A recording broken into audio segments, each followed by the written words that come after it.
क्या आपको विश्वास आएगा कि लेफ़्ट ओवर रोटी से मिल्क केक बन सकता है?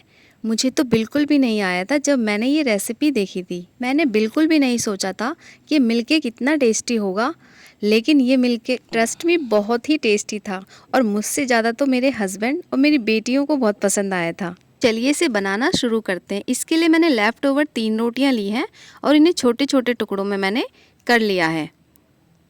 आप चाहें तो ताज़ी रोटी भी ले सकते हैं, कोई ज़रूरत नहीं है, बासी रोटी ही लेनी पड़ेगी। फिर इन्हें मिक्सर के जार में डालकर मैंने इन्हें ग्राइंड कर लिया है और आप इस रेसिपी में 1 दिन की बासी रोटी यूज़ कर सकते हैं।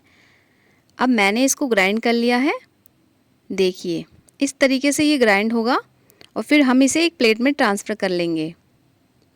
फिर हम एक पैन में सिर्फ 1 चम्मच घी लेंगे और रोटियों के चूरे को हम इसमें डाल देंगे। फिर हमें इसे लो फ्लेम पे भूनना है।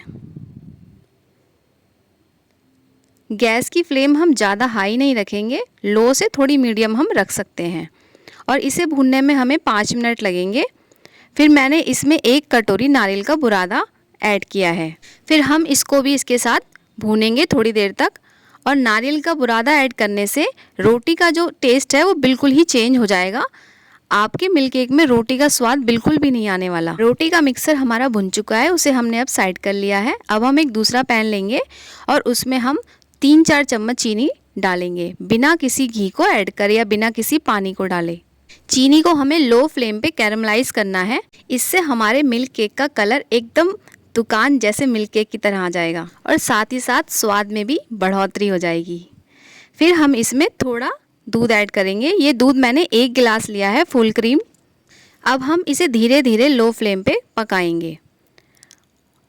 फिर मैंने इसमें 1 टीस्पून नींबू का रस लिया है, जिससे जो दानेदार टेक्सचर होता है ना, वो भी हमारे मिल्क केक में आ जाएगा। अब हम इसे थोड़ी देर गाढ़ा होने के लिए छोड़ देते हैं।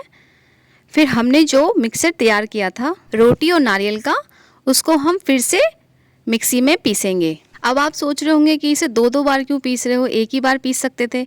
हमने इसे 2 बार इसलिए पीसा ताकि ये एकदम फाइन पेस्ट तैयार हो जाए और जिससे हमारी मिठाई में बिल्कुल भी कमी ना रहे और ना कोई पहचान सके कि रोटी से बनाया हुआ है।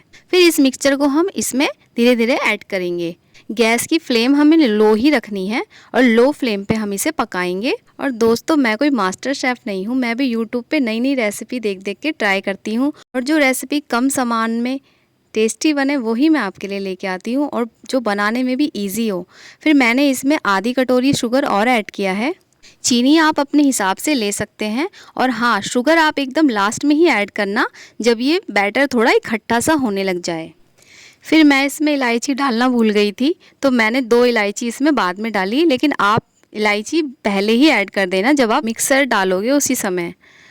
फिर मैंने इसमें 1 चम्मच घी और लिया है। बस 2 चम्मच घी में मैंने ये रेसिपी बनाई है, सच में बता रही हूँ आपको। इसमें ना ही ज़्यादा घी पड़ा, ना ही चाशनी पड़ी और ना ही मिल्क पाउडर, मावा, किसी चीज़ की ज़रूरत पड़ी और सच में खाने में बहुत ही स्वाद बनी। अब ये बैटर मेरा पूरा पैन छोड़ने लग गया है, इसका मतलब ये पूरा परफेक्ट तैयार हो चुका है। तो बस अब हम गैस को बंद कर लेंगे और अब हम इसे सेट करने के लिए रखेंगे।